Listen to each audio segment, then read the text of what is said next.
Welcome to our channel. Today, we pause to remember a life that touched hearts and left a lasting impact. We'll explore their journey, the challenges they faced, and the moments that made them unforgettable. Join us as we honor their story, celebrate their legacy, and reflect on the memories that will continue to inspire and live on in the hearts of those who knew them. The news was confirmed quietly in the early hours of January 30, 2026. Catherine O'Hara had passed away at the age of 71. There were no dramatic announcements. Just a simple statement, shared gently, and received with deep sadness across the world.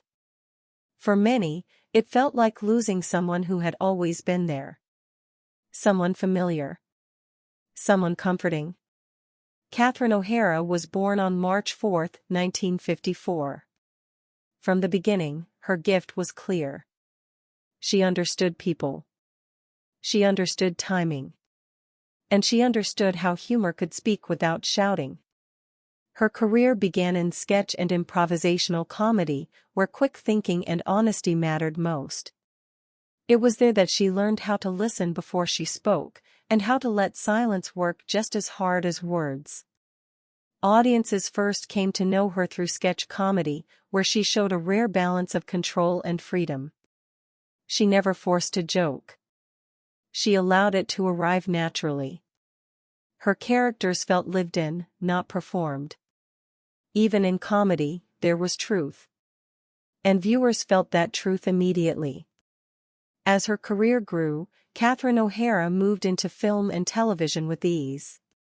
She did not change who she was. She simply brought the same quiet intelligence with her. Over the years, she appeared in dozens of films that became part of popular culture. Her performances were memorable not because they were loud, but because they were precise. Every look mattered. Every pause meant something. She later expanded into dramatic roles, showing that her range went far beyond comedy. These performances revealed a deeper stillness. A calm confidence. She proved that humor and emotion could exist side by side, without competing. This ability made her work feel complete. Nothing was wasted. Nothing was rushed. Her television work introduced her to a new generation of viewers. In her later years, she became widely loved again, this time as a figure of warmth, confusion, pride, and vulnerability. The character felt real because Catherine O'Hara treated it that way. She never judged the people she played. She understood them. That understanding became her signature. Throughout her career, she received many honors. She won 2 Primetime Emmy Awards, a Golden Globe Award, and 2 Screen Actors Guild Awards. Her films earned more than $4 billion worldwide. Yet she rarely spoke about success. She spoke about the work. About collaboration.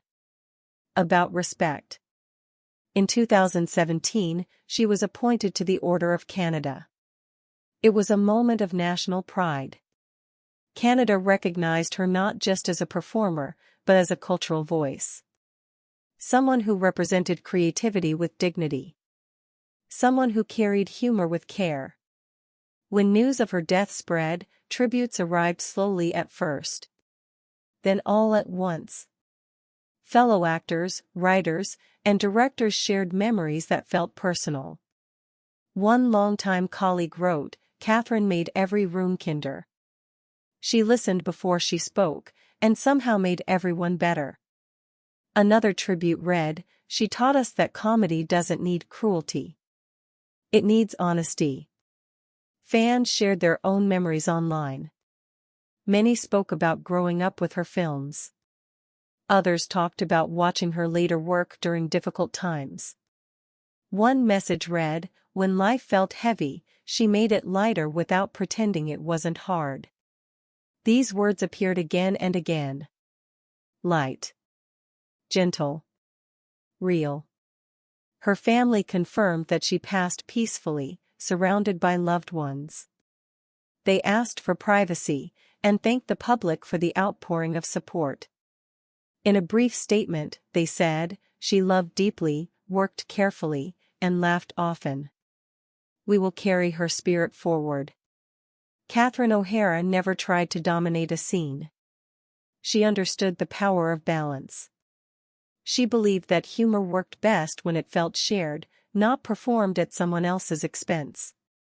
That belief shaped everything she did. She also mentored younger performers, often quietly. Many later spoke about how she offered advice without ego, without pressure.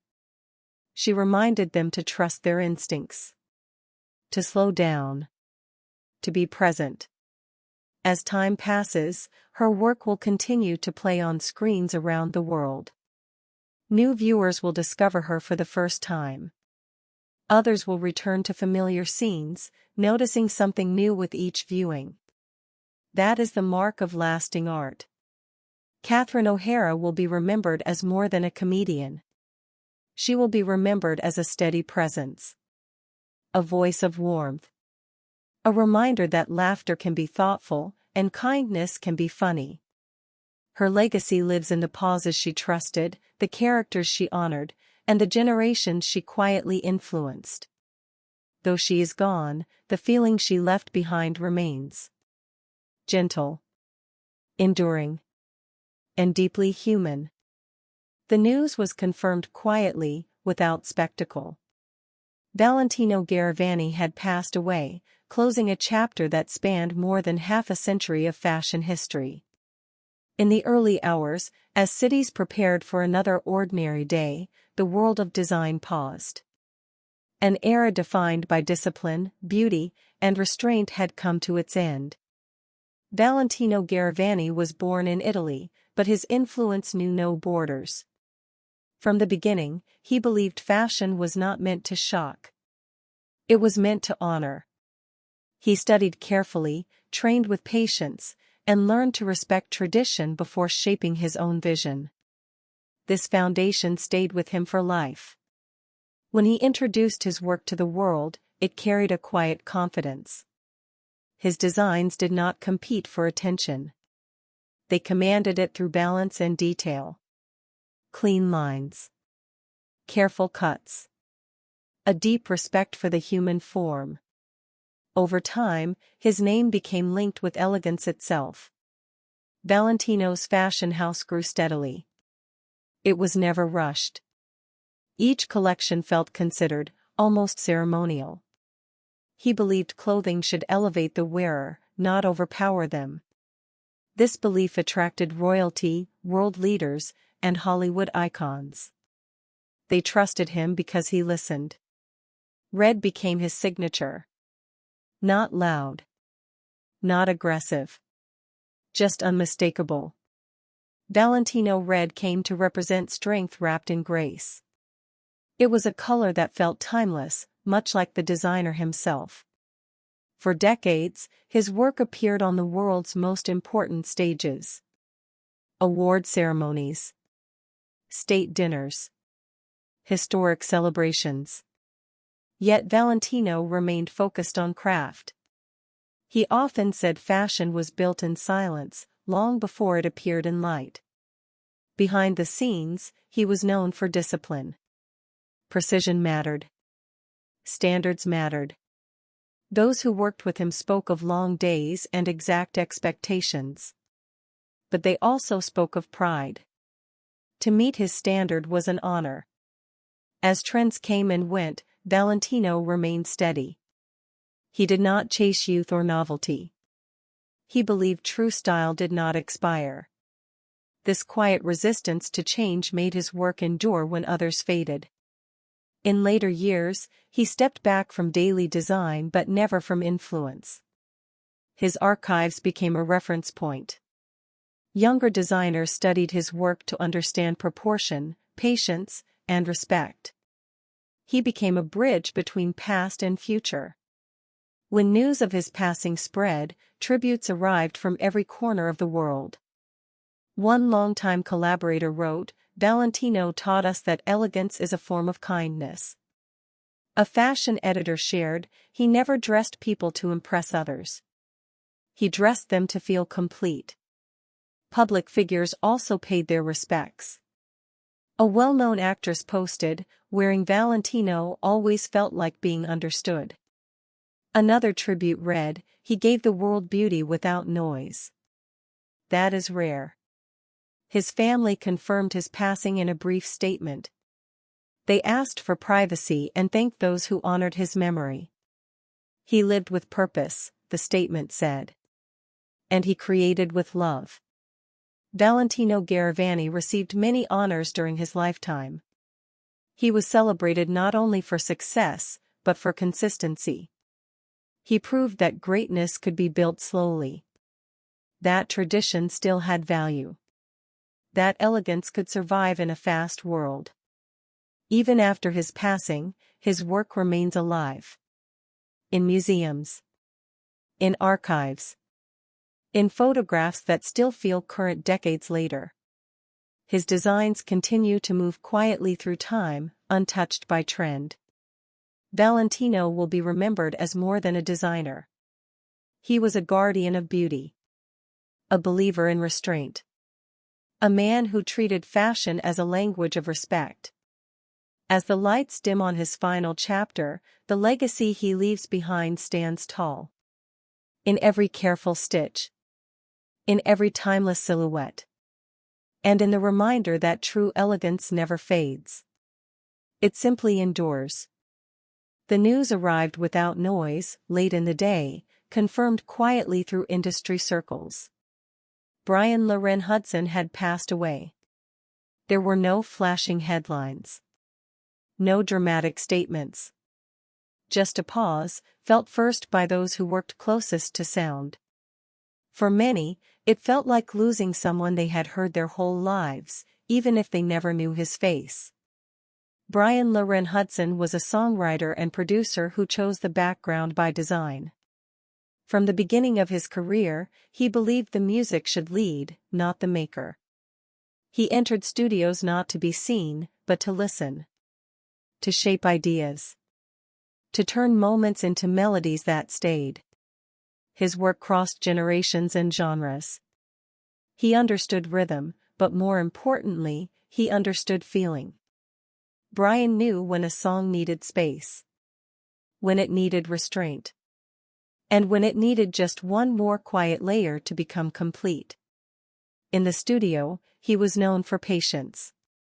Sessions moved slowly, but with purpose. He let artists find their voice instead of forcing direction. One colleague later shared, "Bryan never rushed the music. He waited for it to tell him what it wanted to be." Many of the songs he helped create became part of everyday life.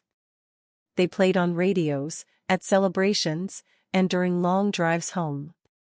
His name was often missing from headlines, but his influence was everywhere. It lived in hooks people hummed without knowing why. Unlike many in the industry, Bryan avoided the spotlight. He rarely spoke publicly. He rarely explained his process.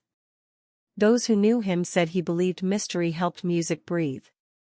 He trusted listeners to feel more than they needed to know. As the industry changed, Bryan adapted quietly. New sounds emerged. New tools arrived. But his approach stayed grounded. He focused on connection. On honesty. On sound that lasted longer than trends. Artists who worked with him often returned years later. They trusted his ear. They trusted his calm. One singer wrote after his passing, "Bryan made the studio feel safe. He heard the song before I did." When news of his death spread, tributes came softly but steadily. Producers, writers, and musicians shared brief messages. One post read, "Some people build careers. Bryan built soundtracks to our lives." Another wrote, "He never asked for credit. He earned respect." His family confirmed his passing and thanked the public for the kindness shown. In a short statement, they said, "Bryan believed music was a gift meant to be shared quietly. He would be honored by your listening." There was no public cause shared. No long explanations. Just a sense of closure, paired with gratitude. Those closest to him described a man who lived simply, worked deeply, and listened more than he spoke. Bryan Loren Hudson leaves behind a catalog that continues to move through time. Songs that still feel current. Sounds that still feel warm. His work remains alive each time someone presses play. He will be remembered as the sound behind the spotlight. A steady presence in rooms where music was built piece by piece. A reminder that some of the greatest legacies are not seen, but felt. As the final notes fade, his influence remains. In melodies that comfort. In rhythms that connect. And in the quiet truth that the most lasting voices are often the ones we never see, but never forget. The confirmation came quietly, shared first among those who walked the streets with her. Shirley Raines had passed away. There were no flashing headlines. No press conferences. Just a stillness that settled over parts of Los Angeles where her presence had once been constant. For many, the loss felt deeply personal. Shirley Raines was not known for fame. She was known for showing up. Day after day, she walked the streets of Los Angeles with a simple mission. To offer dignity where it had been forgotten. To meet people where they were, without judgment. She founded Beauty to the Streets with a clear purpose. Not to fix people. Not to speak for them. But to stand beside them. Shirley believed that care began with respect. A conversation. Eye contact. Calling someone by their name. Her work focused on the unhoused, especially women. She brought hair care, hygiene, makeup, and clean clothing. But more than that, she brought time. She listened. She remembered stories. She returned to the same streets again and again. Those who met her often said the same thing. She did not look away. She did not rush. She treated every person as worthy of care. Shirley once said, "Everyone deserves to feel human." That belief guided her life. Midway through her work, Beauty to the Streets became more than an outreach. It became a community. Volunteers joined her. Donations followed. But Shirley remained at the center, hands-on and present. She never stepped back from the streets she served. She shared stories online, not to shock, but to educate. Her posts showed faces, names, and moments of trust. They reminded people that homelessness was not an idea. It was lived reality. As her health declined, Shirley continued her work as long as she could. Those close to her said she refused to stop caring. One volunteer shared, even when she was tired, Shirley showed up. She believed presence mattered most. When news of her passing spread, tributes filled social media. Advocates, volunteers, and those she helped shared memories. One message read, "She saw me when no one else did." Another said, "Shirley didn't save my life. She respected it." Her family confirmed her passing and thanked the community for its love. In a brief statement, they said, "Shirley lived with purpose." She believed dignity was not earned, but given. Shirley Raines never claimed to be a hero. She rejected that label. She believed real change happened quietly. Through consistency. Through compassion that did not fade when attention moved on. Her impact continues through Beauty to the Streets. Through the volunteers she inspired. Through the people who now pause instead of passing by. Her work reshaped how many saw homelessness, not as distance, but as closeness. She will be remembered as someone who never abandoned the streets she served. Someone who offered beauty not as appearance, but as dignity. Someone who stood where others turned away. As the sun sets on the streets she walked so faithfully, her legacy remains. In every act of kindness she inspired. In every life she honored. And in the quiet truth she lived by, that dignity is a human right, and compassion is a choice we make every day.